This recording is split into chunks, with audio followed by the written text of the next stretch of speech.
Hi everyone. Markets అయితే మళ్ళీ last year మనకి 26,277 దాటి 26,300 వరకు వెళ్ళాయి. అయినా కొంత మనకి మ్యూచువల్ ఫండ్స్ క్లయింట్స్ అయితే మనకి కంప్లైంట్ చేస్తూ ఉన్నారండి. మేడం మావైతే అంతగా ప్రాఫిట్స్ అయితే కనిపించట్లేదు పోర్ట్ఫోలియోలో, ఇంకా mid cap small caps especially వాటిల్లో రికవరీ కనిపించట్లేదు అని చెప్తున్నారండి. సో మేము కూడా గమనిస్తున్నాము.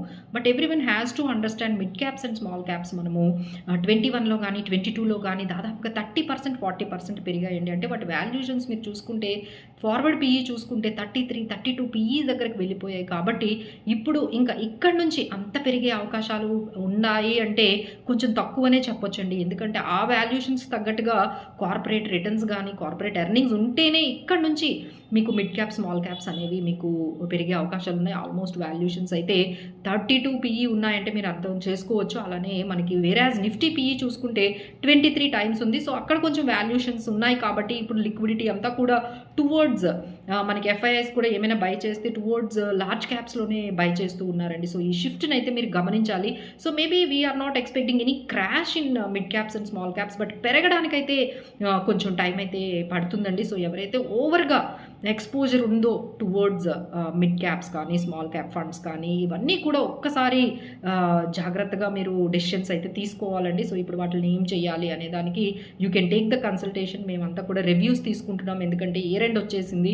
So we are calling all our clients and other clients to take the review and మీకున్న ఎన్ని ఉన్నాయి మనకి స్కీమ్స్, ఎంత exposure towards mid caps and small caps and other mutual ఫండ్స్లో ఉన్నాయి, అలా ఎన్ని మనం మెయింటైన్ చేయొచ్చు, ఎన్నిట్లో ఎగ్జిట్ చేయొచ్చు, ఎన్నిట్లో మనము సిస్టమేటిక్గా ట్రాన్స్ఫర్ ప్లాన్లు కూడా చేయొచ్చండి. అంటే అన్నీ అమ్మేయాలని ఏం అవసరం లేదు, దాన్ని మనం జాగ్రత్తగా ట్రాన్స్ఫర్ చేసుకోవచ్చు. లేదు కొన్ని ఎస్ఐపీస్ ఆపేసి కొత్త దాంట్లో ఎస్ఐపీస్ చేసుకోవచ్చు.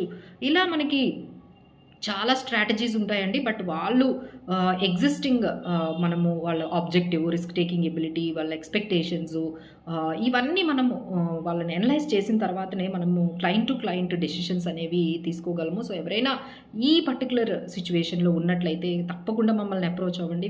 We are there to help you how to churn your పోర్ట్ఫోలియోని మళ్ళీ రీబ్యాలెన్సింగ్ ఎలా చేసుకోవాలి, ఏ విధంగా ఎలాంటి మ్యూచువల్ ఫండ్స్ ఉంచుకోవాలి, ఎలాంటి మ్యూచువల్ ఫండ్స్ నుంచి మనం ఎగ్జిట్ అవ్వాలి, మ్యూచువల్ ఫండ్స్ని ఏవి ఎస్ఐపీస్ మనం కంటిన్యూ చేయాలి, ఏ ఎస్ఐపీస్ నుంచి మనము ఆపేయాలి, అసలు మొత్తం అమౌంట్ని ఏమైనా ట్రాన్స్ఫర్ మనం చేయొచ్చా, గోల్డ్ అండ్ సిల్వర్లో ఏమైనా యాడ్ చేసుకోవచ్చా, మల్టీ ఎసెట్ అలికేషన్స్ ఎలా ఉన్నాయి, ఇప్పుడు ఎస్ఐఎఫ్ అనే ప్రోడక్ట్ కూడా వస్తుంది. సో ఇలాంటివి చాలా చాలా జరుగుతూ ఉన్నాయండి. So for more information please do contact us and please do take the consultations. So we are there to help you. Thank you so much for watching.